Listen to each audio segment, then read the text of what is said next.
You should be about 20 years old now, Jose. This is what I remember. Early in the morning, my phone rang. It was an old college professor of mine. "I need your help," he said. "I found a man. He was talking about you." The professor lives in the mountains east of San Diego. His land butts up against the Mexico-U.S. border. He is used to border patrol vehicles driving around his property. He is used to the helicopters circling overhead. He came out early in the morning, and his dogs ran up to where you were curled up, sleeping in the corner of his garden. He saw immediately that you had come down out of the mountains. Your clothing was torn and dirty. You were carrying a pack. When you saw him approach, you began to cry. The professor gave you food and water and more food. He tried to communicate with you, but you two had no spoken language in common. He saw you were terrified. He couldn't risk taking you off his property. Border Patrol agents were usually parked on the dirt road outside of his house.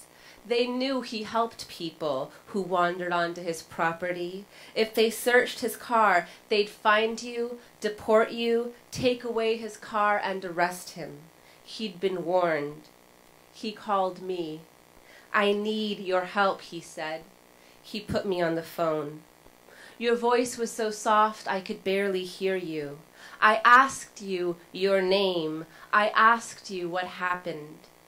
You said that you and your wife had spent 2 months traveling north from El Salvador. You made your way across Central America and Mexico to the U.S. border. Your family had arranged a coyote, paying thousands of dollars for him to escort you and your wife over the mountains east of San Diego in the middle of the night. He was to deliver you and your wife to a van that would take you north to Los Angeles, where your family was to pick you up, enfold you into their lives. Jobs had been secured. "I want to go home," you cried to me in Spanish. "Quiero mi mamá." I want my mom. Your homeland is beautiful, but it has known troubles, wars, gangs, poverty on levels I can't begin to understand. I know that violent gangs are prevalent in every town, that as a young man you were expected to pick sides, pledge yourself to doing the bidding of others. Instead, you got married, brought your wife north. You told me you were 17 years old. "Is there anyone I can call?" I asked.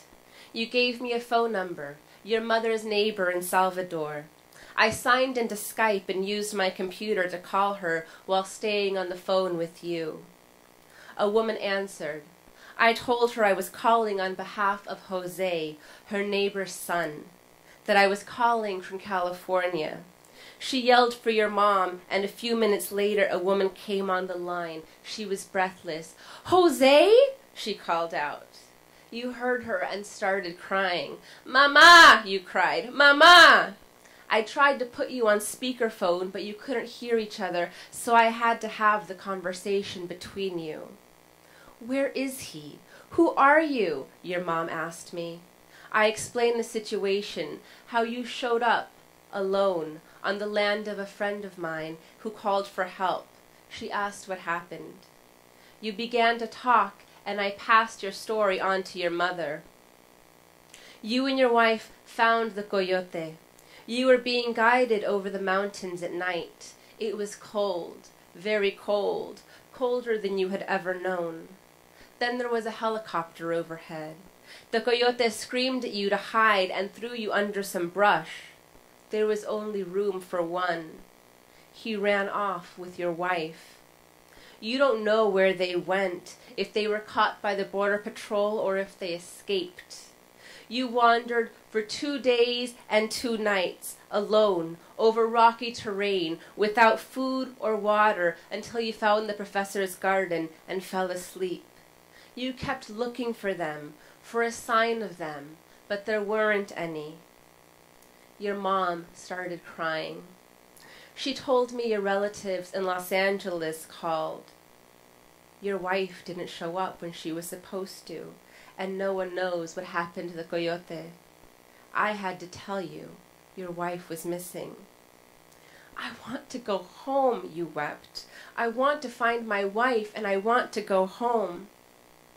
Your mom gave me the number of your relatives in Los Angeles. She told me to tell you she loved you, to be strong. You just cried. I called your relatives and we made an arrangement. One of them was a plumber. He would drive down in his work van and stay at the professor's house for an hour or two as if he was doing work. When he left, you would be in the van. I told you about the plan, and you kept telling me over and over again, I just want to go home. This is too much. I didn't know what to say to you. It wasn't my place to convince you one way or another, so I just listened.